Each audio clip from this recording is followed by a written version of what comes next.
Hey guys, welcome back to Kumasao Reviews. What we have here is MakeToys' MTRM-11 Meteor. So, just knocking out the comparison size-wise to Hasbro's MP10 as well as MakeToys' own MTRM-10 Galaxy Meteor. Now this one used to be called Howling Meteor, why they changed it to regular Meteor. I don't know the exact specifics of it, but if I had to take a guess, I would guess it was to make it more in line with the rest of the line, because if you look at Despotron, he's called Despotron in the remaster line, which this is a part of, but in the Cross Dimension line, he's called Rioter Despotron, and then the upcoming Galaxy Force version, like Galaxy Meteor, is called Lord Despotron. So plain name for the regular, and then the adjectives for the other variants and stuff like that. So falls in line with that. It makes sense to me, at least. But anyways, let's look at the accessories and then get going on this review.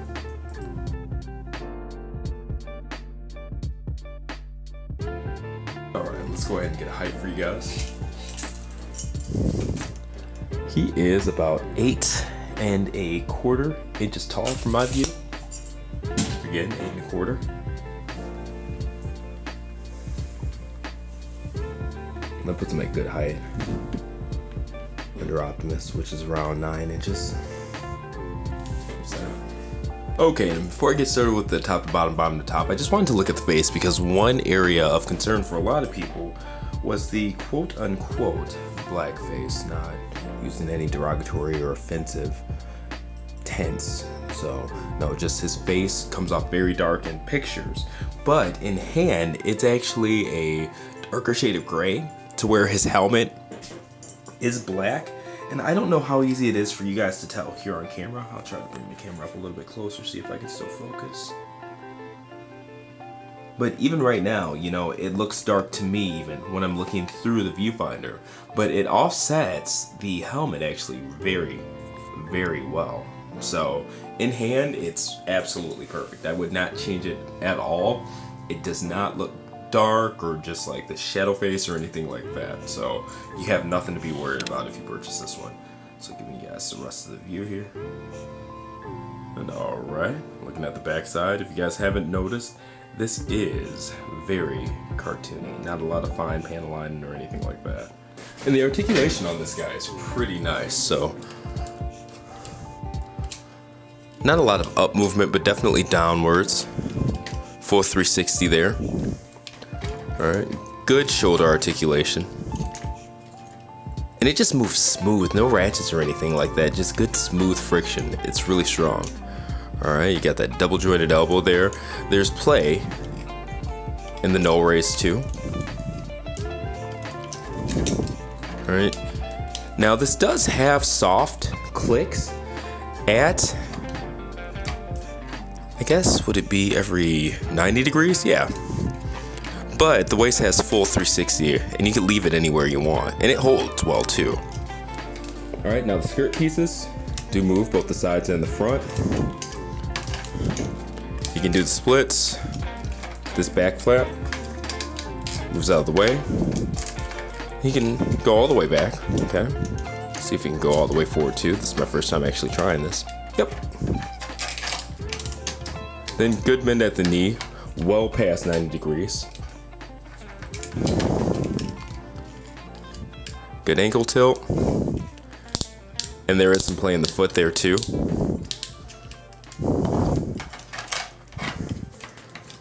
Alright.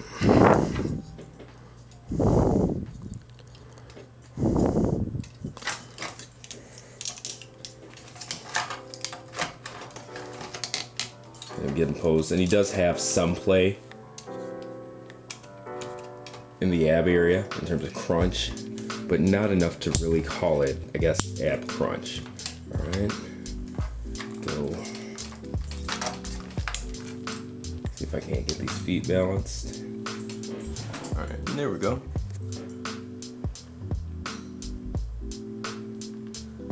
Even to me, the face does look really dark there. See if I can't zoom in a little.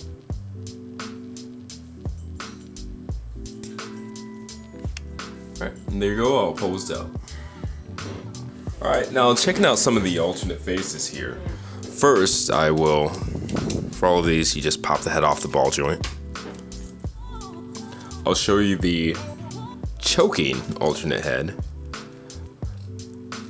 that comes with for Despotron, and that's me trying to put it on too tight, so don't take that as a slight on the piece.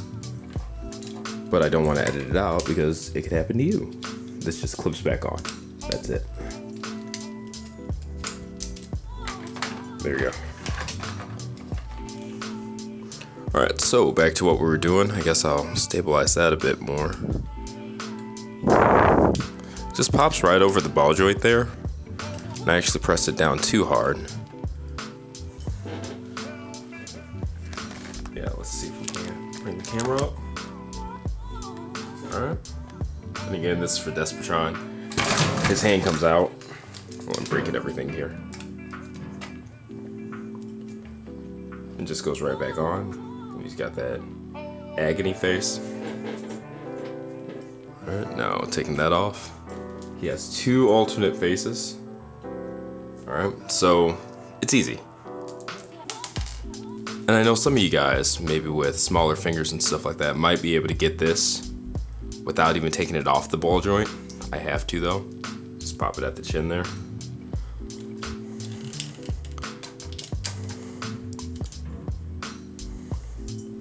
Alright, so there's a smirk face.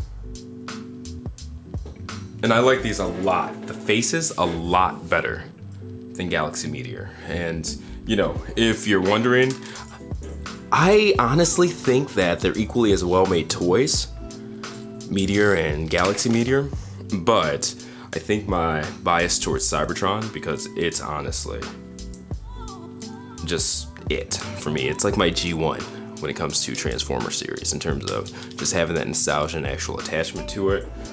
I've got a lot of bias going into that, so I've got to give it to Galaxy Meteor. That figure just does it for me. But alright, there's his mouth open face.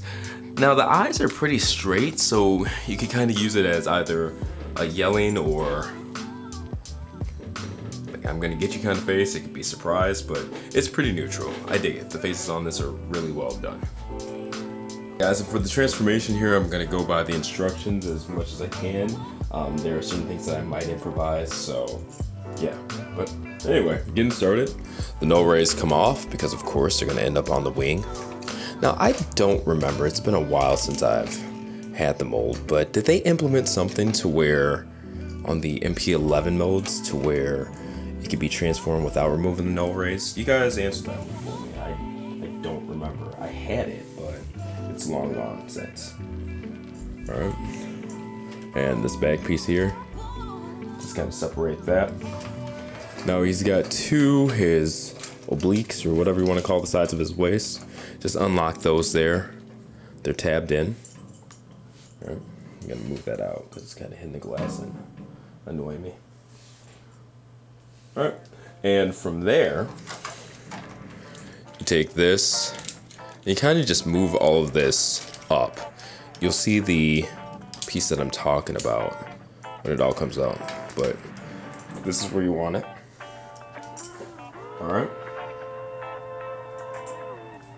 And then from there, you push this piece in, and this piece comes out under here.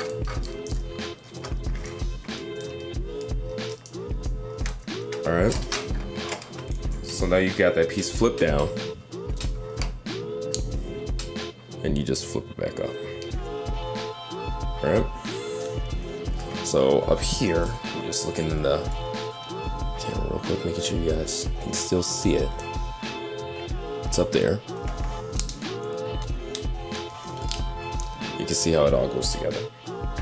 All right, and you're not missing anything by the nose cone or anything like that, so that I promise. All right, so that piece there, so I just flipped it around, and then this whole thing flips around as well. And from there, you can take that bottom piece, clip it down, and bring it up.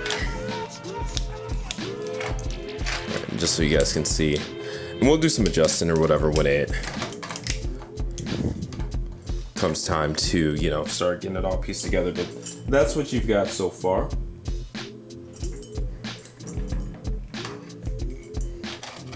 All right, so from there, we're taking this waist, we're gonna bring it down. All right, and here we are. So these two side pieces, I'll bring those up. Bring those up. The hip skirts, they'll be here. Bring those down. So these two flaps here, bend them in, bend them in, and then this whole piece there, you'll be able to bring up. This whole piece there, you'll be able to bring it up. All right. Then from there, you can take those side skirts, bring them up and in. So it looks like that. All right. Just bringing the arms down. Palms facing in. And then, before I forget, these do have articulated fingers. Pinky is separated, that has 2 knuckles. These are all no individual knuckles, and then all one, no thumb movement. All right, so that's that. Bring that down. Click it, bring it down. Click it, bring that in. You can bring that in. All right, and these two pieces right here, they're gonna tab. All right, so this is a really just fluid, smooth transformation. Like I said, I'm going by the order of the instructions right now, so it's pretty darn good. All right, so now you can bring this in a bit, as much as you can, that waist piece, and then this actually slides up. There we go, that front piece there. Now, there are pegs in there too, so you just find where it tabs on the arms. It's really natural, like it lines up so damn good. All right, so bring this out. Now there are pegs here, just unlocking them. Unlocking them, like so. And of course, bring these fins out. You don't necessarily have to do that part right now. Now these thrusters, I actually didn't have them right for the robot mode video. They make better hills if you have them rotated back, but you just rotate them outwards and they rotate down. Come outwards, rotate down. Bring the feet in too. So they're flat like that. Okay. From there, you can take the legs, and they do tab together.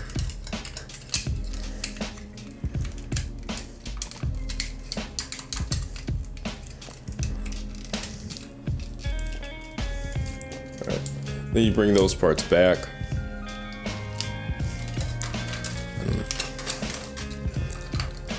Might be better if you bring them up first, but there you go.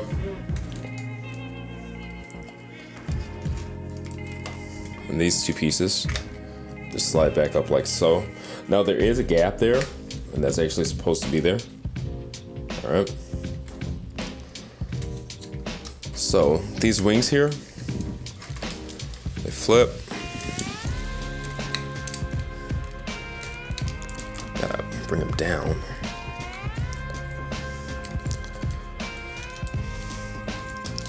Oh, I remember how to do this. Flip, and then this part taps in, and then this part has multiple tabs, female, male.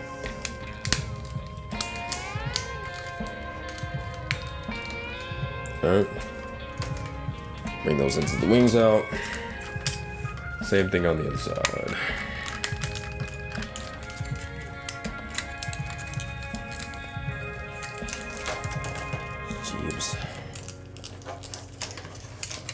There we go.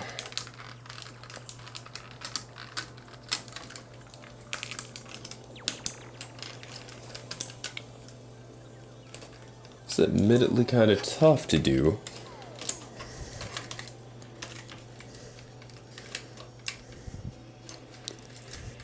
Because I didn't have the leg pulled down. Go. And I don't know why this wing doesn't want to go, but there we go. Now everything pegs in. It really is a fluid transformation, so. Alright. They kind of did it on their own, but those pieces right there go up. And then just readjust in this nose cone here.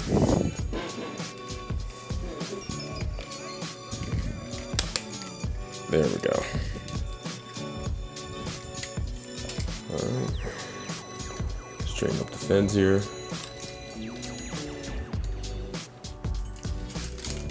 Now he does have wheels. They don't move, but he has wheels. Alright.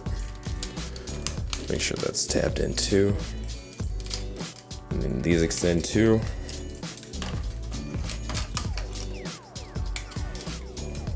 Spin them all the way. But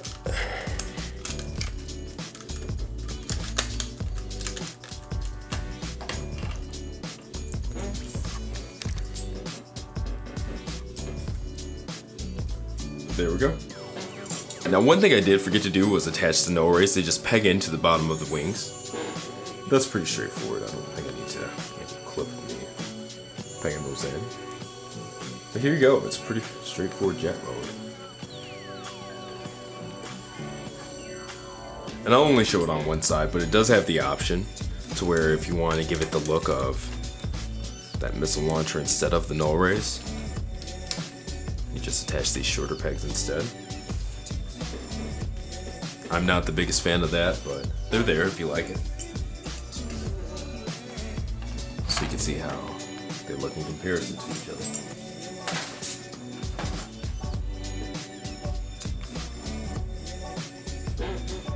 And alright, it's pretty straightforward. Again, here is the jet mode. Very clean, very nice looking. Everything tabs in and stays in very nicely. So forgive me fumbling around a bit on the camera there, but you know, it's a pretty fluid transformation. And honestly, I stopped looking at the instructions like halfway through because it just feels natural, and I had done it a couple of times, so yeah, it's pretty cool. But overall, man, this is one I definitely recommend. I do like it better than the MP11 mode by far, especially the faces and stuff like that, the posability, and I like that cartoon look. Ever since Inferno, I've just been on board with these just having that animation style to them, you know? But anyway, that's my preference. You have yours. What do you think of this? Is this one you're gonna buy? Apparently it releases around November or so that's just a month away. I got mine at ages 3 and up. Of course, their customer service and stuff like that is awesome, so get yours there if you can. And if you have your favorite retailer, by all means, I'm sure they're selling it too. This has a mass release. But anyway, this has been another KumaStyle review. Check out the full written and pictorial review on kumastyle.com. But as for this video, like, share, subscribe, and I'll see you next time.